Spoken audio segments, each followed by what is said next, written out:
ಕಾಂಗ್ರೆಸ್ ಅಲ್ಲಿ ಕರಗತವಾದಂಥ ರಾಜಕೀಯ ಕಲೆ, ಕಸದಿಂದ ರಸ, ಕಸದಿಂದ ಕಾಸು.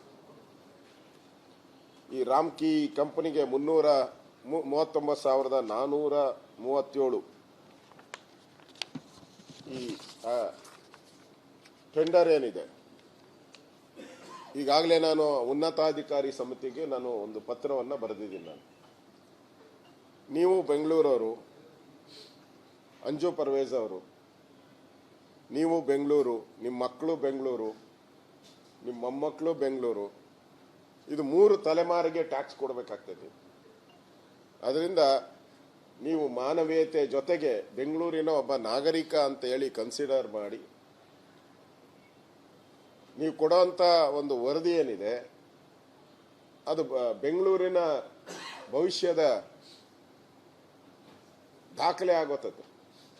ಬರೋಂಥ 2-3 ತಲೆಮಾರು ಜನ ಇದನ್ನ ಯೋಚನೆ ಮಾಡ್ತಾರೆ, ಯಾರಪ್ಪ ಈ ವರದಿ ಕೊಟ್ಟವನು ಅಂತ. ಅದಕ್ಕೆ ಸತ್ಯ ಪ್ರಾಮಾಣಿಕತೆಯಿಂದ ವರದಿ ಕೊಡಿ ಅನ್ನೋ ಒಂದು ಪತ್ರವನ್ನು ಕೂಡ ಅಫಿಷಿಯಲ್ ಆಗಿ ನಾನು ಬರೆದಿದ್ದೀನಿ ಅವರಿಗೆ. ಈಗ